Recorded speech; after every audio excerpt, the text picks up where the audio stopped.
नमस्कार। इस क्लास में हम लोग कॉमन एरर बनाएंगे जो एसएससी, बैंकिंग, यूपीएससी, नीट इत्यादि में पूछे जाते हैं। मैं अजय कुमार आपके अपने चैनल एसएससी इंग्लिश वर्ल्ड में आप सभी का स्वागत करता हूं। चलिए शुरू करते हैं। यहां हमने पहला एग्जांपल लिया है, लेट अस गो नाउ। इसका हिंदी होगा अब हम लोग चलें। आप बताइए कि क्या ये वाक्य सही है या इसमें कोई गलती है। अब मैं बताता हूं। देखिए, हमने प्रोनाउन के क्लास में बताया था कि लेट यानी कि वर्ब है। लेट क्या है? लेट वर्ब है।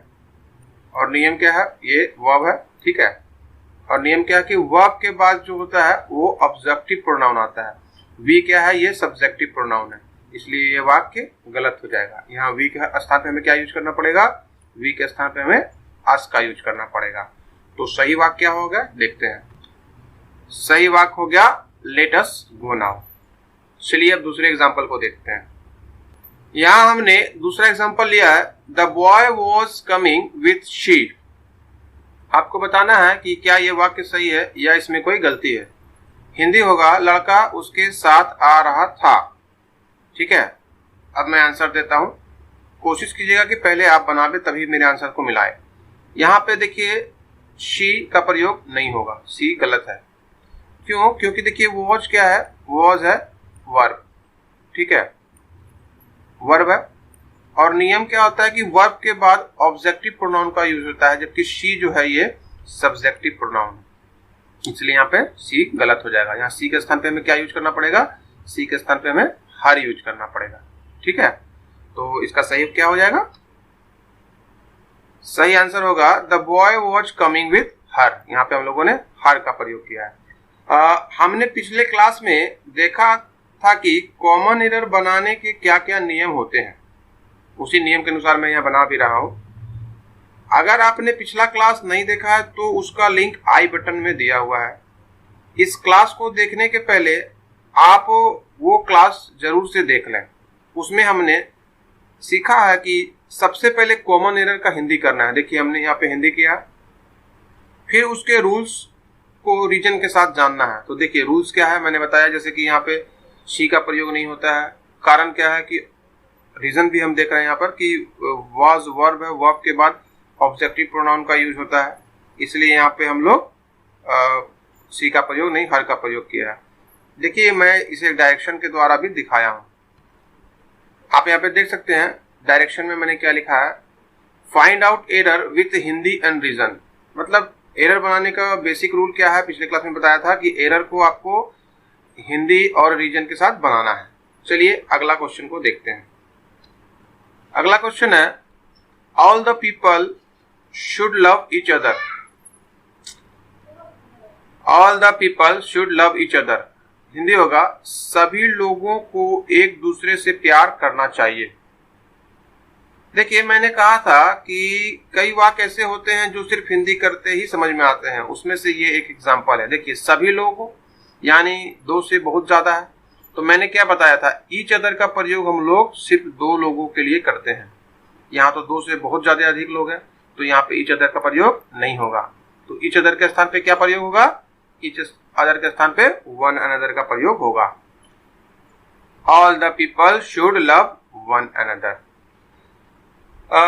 आगे बढ़ने से पहले एक और बात जान लें, जो कॉमन एरर बनाते समय आपको सबसे ज्यादा जरूरी है जानना, ठीक है।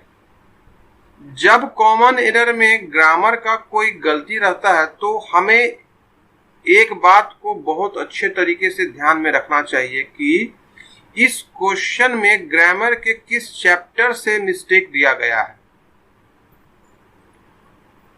किस चैप्टर से ये मिस्टेक दिया गया, देखिए इसे और अच्छे से समझें।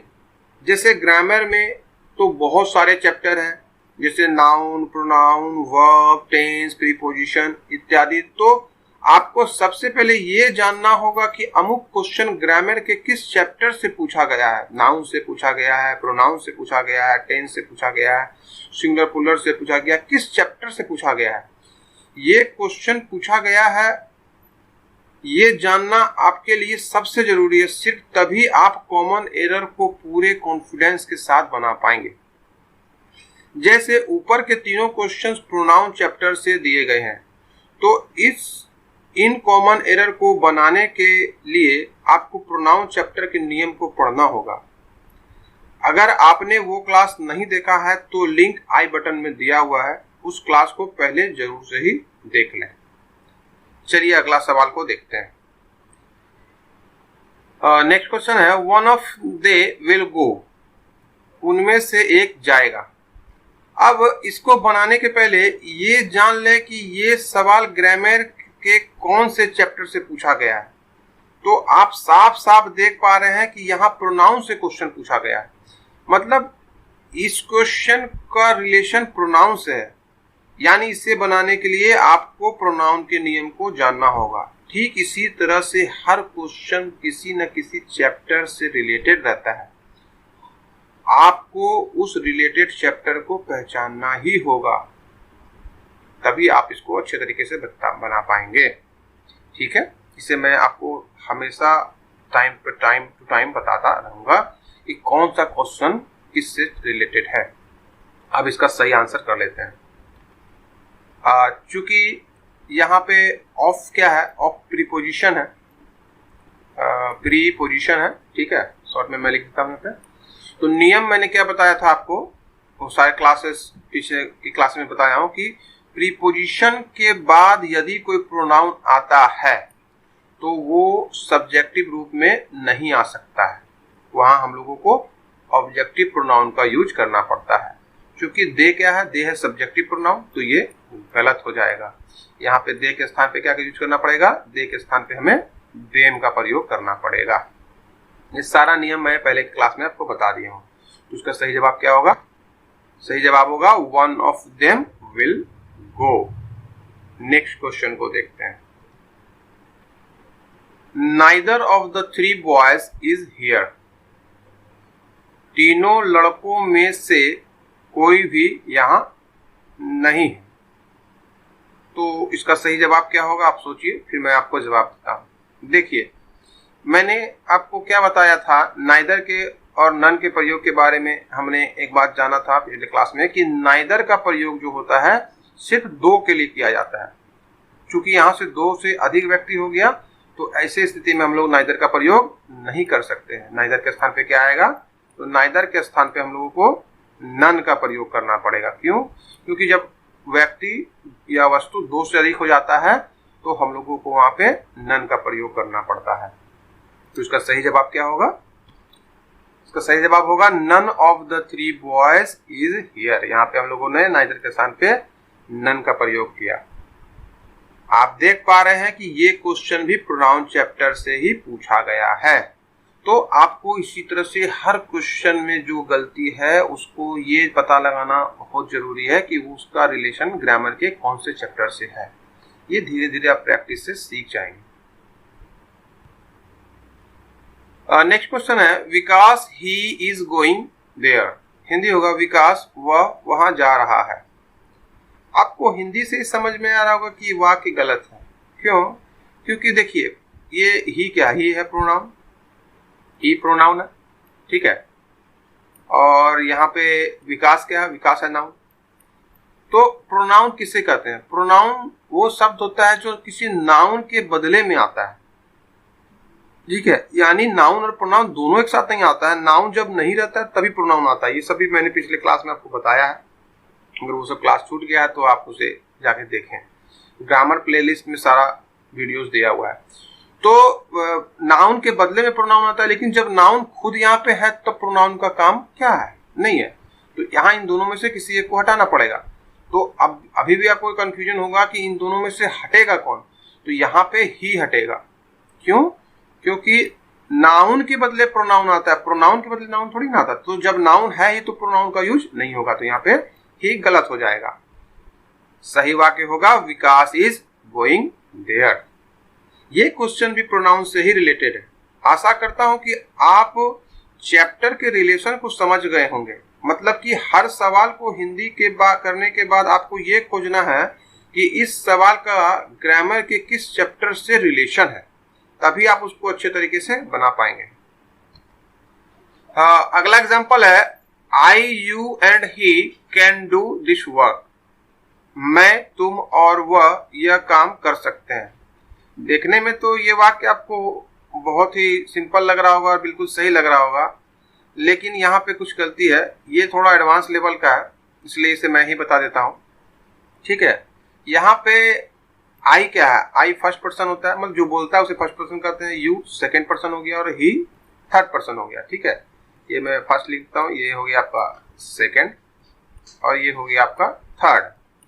तो नियम क्या है? नियम है कि सबसे पहले सेकंड पर्सन आता है, मैंने 2 3 1 का सीक्वेंस चलता है। मैं यहाँ पे लिख देता हूँ 2 3 1, यानी पहले सेकंड पर्सन यानी यू आएगा, उसके बाद ही आएगा, उसके बाद आई आएगा। यही सही ऑर्डर है। तो इसका सही जवाब कैसा होगा? इसका सही होगा you, he and I can do this work. मैं इसे फिर से एक बार समझा देता हूँ। यहाँ पे आई, यू एंड ही लिखा हुआ है। I, you, he and he can do this work. Hindi तो आप देख रहे हैं, लेकिन नियम क्या है ग्रामर का कि पहले यू आता है, यानी पहले सेकंड पर्सन आता है। 2 3 1 का मतलब 2 मतलब सेकंड पर्सन हो गया, तो पहले यू आता है, उसके बाद थर्ड पर्सन आता है। थर्ड पर्सन यानी कि ही हो गया, यहाँ पे ही थर्ड पर्सन हो गया, और उसके बाद फर्स्ट पर्सन आता है यानी 1 2 3 1। तो इसलिए यहाँ पे आई बाद में आया है।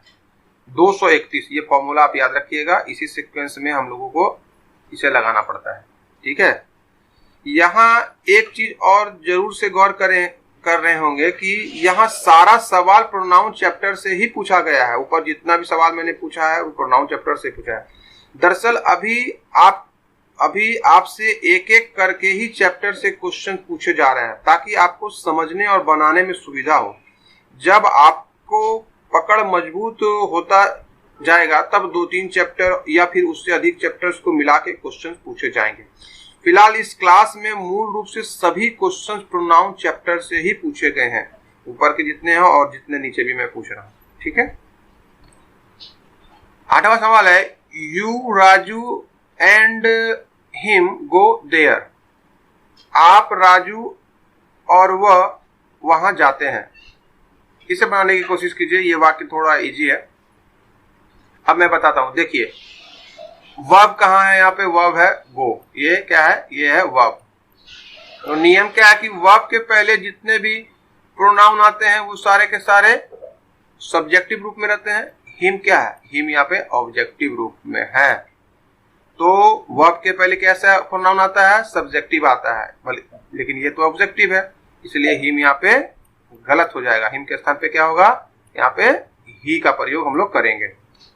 तो सही जवाब होगा you, Raju and he go there. आप, राजू और वह वहां जाते हैं। नेक्स्ट क्वेश्चन है either of the 4 girls can do this job. चारों में से कोई भी लड़की या हर एक लड़की ये काम कर सकती है। बताइए क्या गलती है?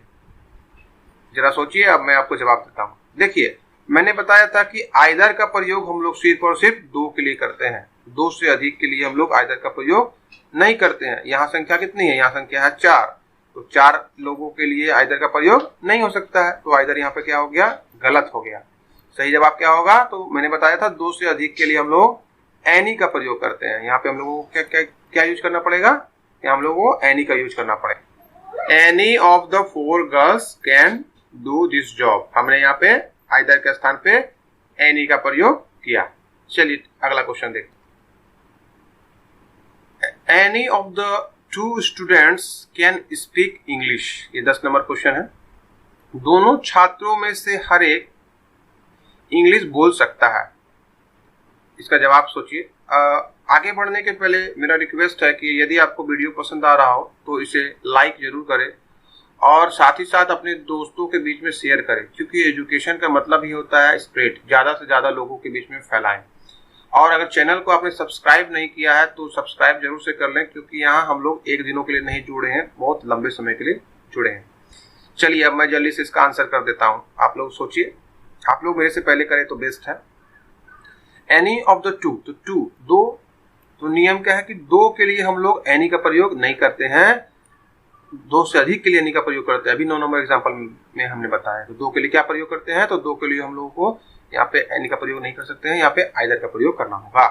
तो सही जवाब क्या होगा? Either of the two students can speak English. ये सारे के सारे क्वेश्चंस आपको एग्जाम में पूछे ही जाते हैं, इसको आप अच्छे तरीके से नोट्स का बना लीजिए। नेक्स्ट क्वेश्चन, अगला क्वेश्चन है I was not learning nothing. अब जरा सोचिए, मैं जवाब देता हूं। आप वीडियो को पॉज करके भी आंसर कर सकते हैं, उसके बाद ही आप उसको मिलाएं। मैं कुछ नहीं सीख रहा था।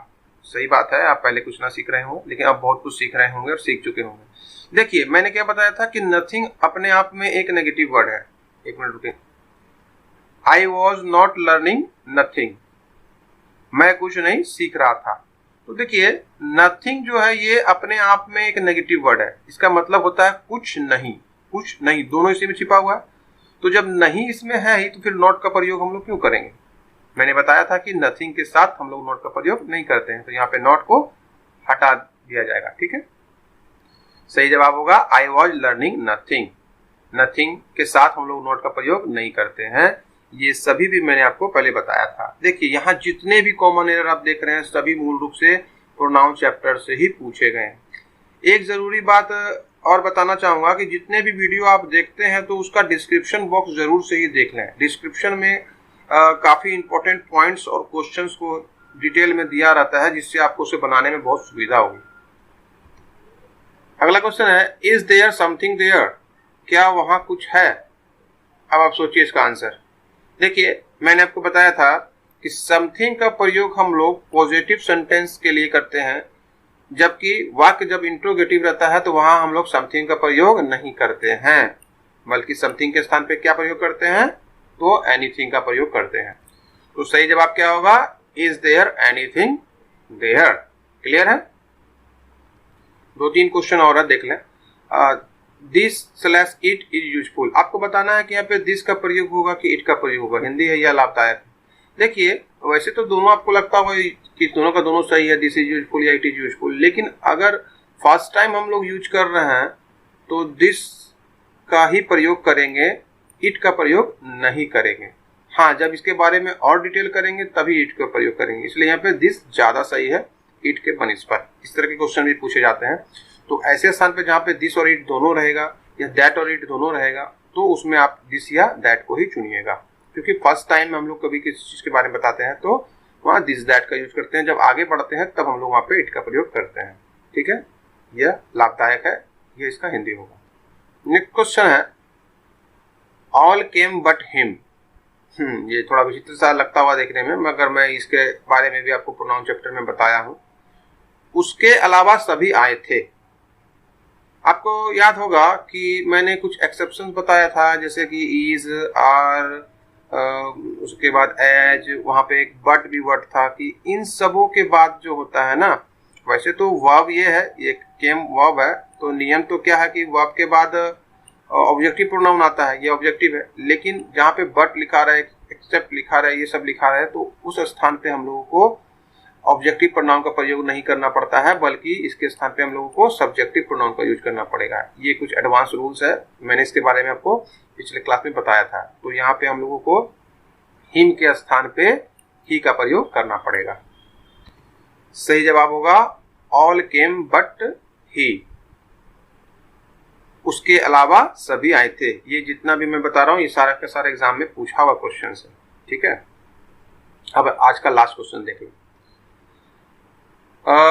It is me who went there, Hindi होगा मैं ही हूं जो वहां गया था।